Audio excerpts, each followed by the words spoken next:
Assalamualaikum warahmatullahi wabarakatuh. Perkenalkan, saya Nadia Pratiwi Ayu, jurusan Ilmu Politik. Saya akan mencoba menjelaskan dan mempresentasikan salah satu materi pembelajaran kami pada mata kuliah Studi Kawasan Konflik. Baiklah, saya akan mencoba menjelaskan dan memaparkan salah satu materi pembelajaran kami pada mata kuliah Studi Kawasan Konflik. Yang pertama yaitu kita harus mengetahui dulu apa itu kawasan. Kawasan arti simpelnya yaitu wilayah yang memiliki batasan.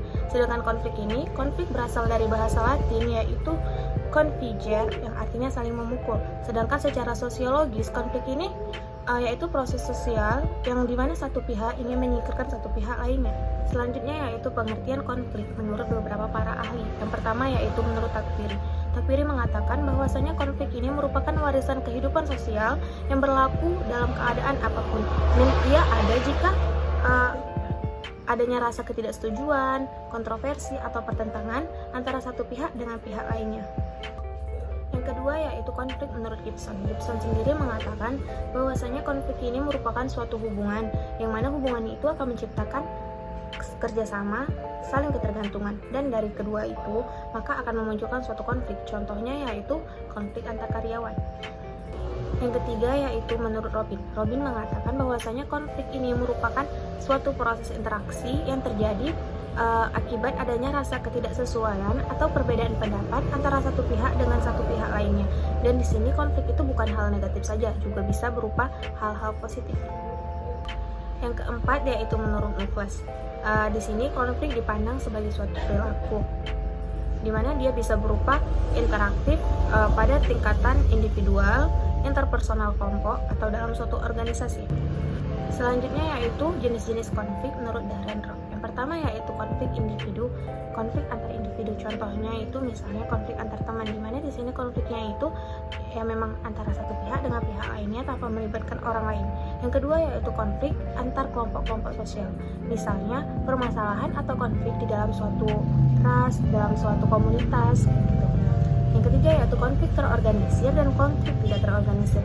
Di mana contoh dari konflik terorganisir ini, misalnya ada konflik di dalam suatu partai politik. Sedangkan yang tidak terorganisir ini sendiri, misalnya konflik antara massa dan polisi di dalam suatu demo. Yang keempat yaitu konflik antar satuan nasional. Contohnya itu perang saudara. Yang kelima yaitu konflik antar agama. Misalnya di dalam suatu agama, contoh agama Islam, ada konflik dengan agama lainnya. Misalnya ada konflik dengan agama Kristen atau agama apapun. Yang selanjutnya itu konflik antar politik, di mana ini misalnya di dalam suatu komunitas atau di dalam suatu partai politik ada konflik dengan partai politik lainnya. Dan yang terakhir yaitu permasalahan antara individu dengan kelompok. Misalnya seseorang punya konflik dengan suatu komunitas atau organisasi. Baiklah, selanjutnya macam-macam konflik berdasarkan fungsinya. Di sini konflik dibagi menjadi dua. Yang pertama yaitu konflik konstruktif. Konflik konstruktif ini mempunyai nilai positif dalam suatu kelompok. Ia bersifat membangun, membina, dan bersifat fungsional. Dan di sini konflik itu ada karena adanya perbedaan pendapat dalam suatu kelompok. Contohnya, misalnya dalam suatu organisasi atau dalam suatu kelompok dan mempunyai perbedaan pendapat. Yang kedua yaitu konflik destruktif.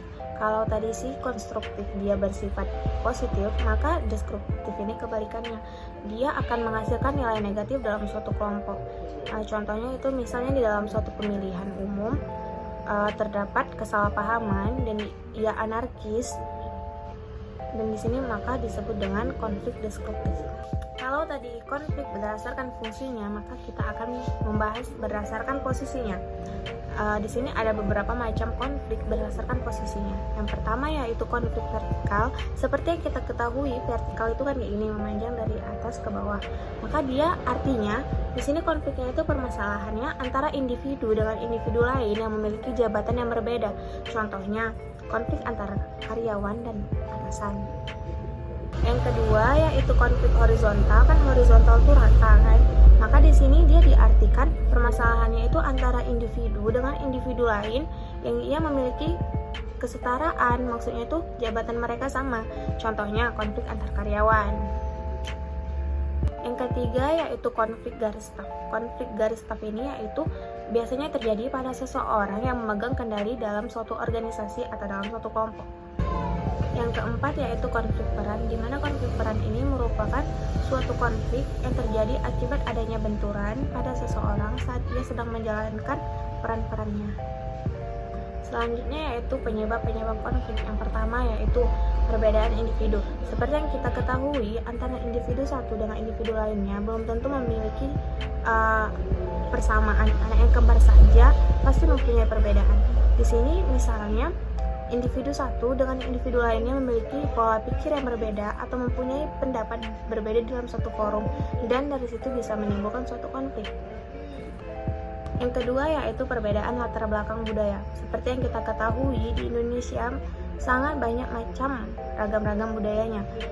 Misalnya nih, si A mempunyai budayanya tuh kayak gini di tempat dia, sedangkan si B budayanya nih kayak gini di tempat dia. Dan dari perbedaan budaya tersebut bisa menimbulkan konflik juga. Yang ketiga yaitu perbedaan kepentingan.